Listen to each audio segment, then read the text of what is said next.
श्री ज्ञानदेव तुकाराम प्रभु रामचंद्र भगवान की जय।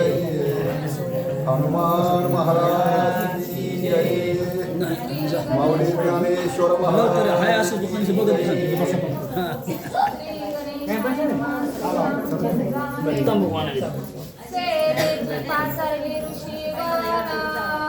तुम्ही आशीर्वाद द्यावा संपूर्ण कुंभळे करी ओम जान तो तुम्ही पावावे।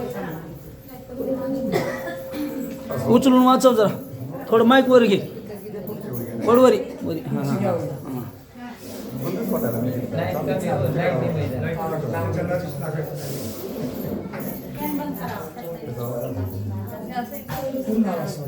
खुला आवाज आहे सगळं लाईट डिम आहे त्याच्यामुळे लाईट डिम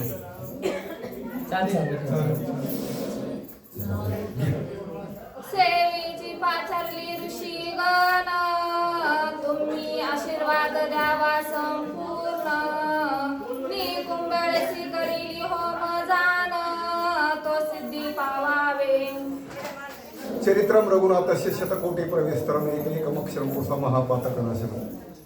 या कथा परिसता रामायण पूर्वज उदरती जाण पूर्वजाचे नवल कोण उदरेल जानत्री जगती।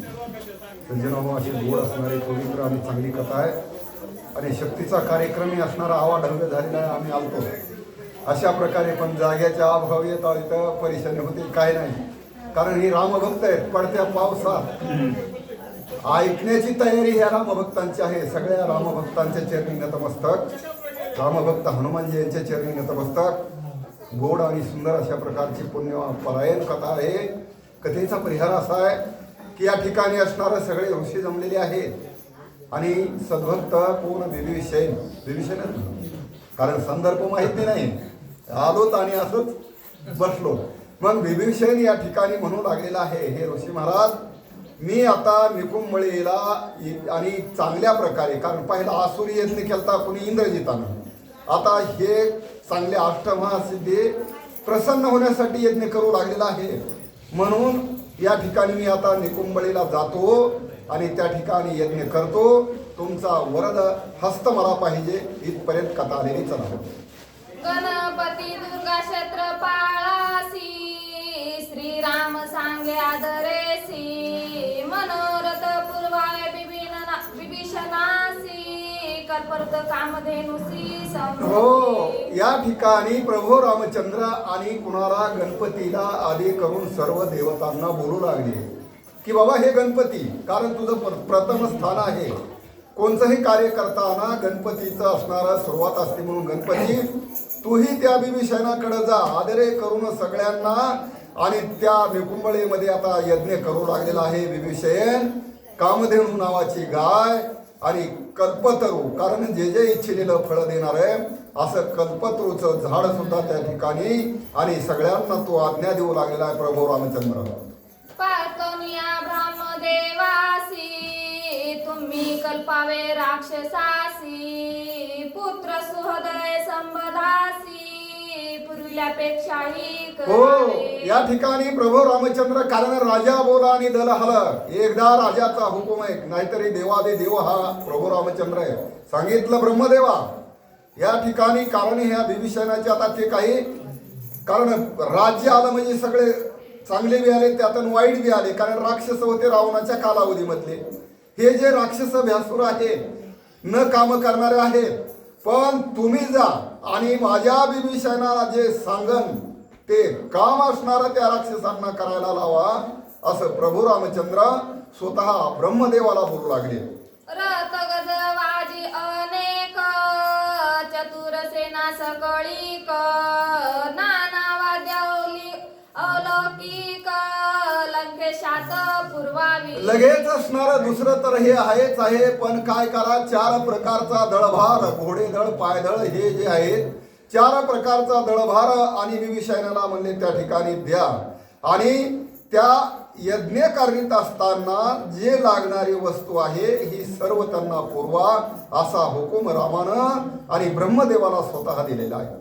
धन धान्य धान्य खिल्लारे वस्त्रे उत्तम वास परिकरे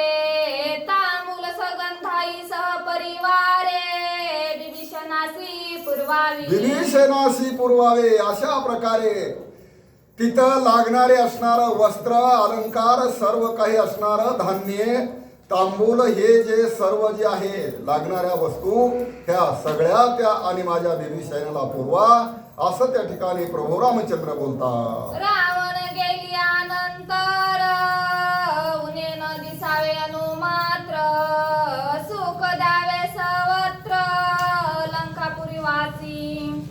मग प्रभू रामचंद्र म्हणतात की हे ब्रह्मदेवा, अरे राजा रावण गेल्याच्या नंतर काहीला आणि दुःखही झालं असेल, काहीला आनंदही झाला असेल, पण हे दुःख झालं. या दुःखाला आणि उनी भर काढण्यासाठी सगळ्यांना सुखी करा, सगळ्यांना आनंदित करा आणि सगळ्यांना असणारं त्या ठिकाणी माझ्या विभीषणाला ज्या लागणाऱ्या वस्तू आहेत आणि सर्व काही त्याला पुरवा एवढं सहकार्य तुम्ही करा असं प्रभू रामचंद्र म्हणतात.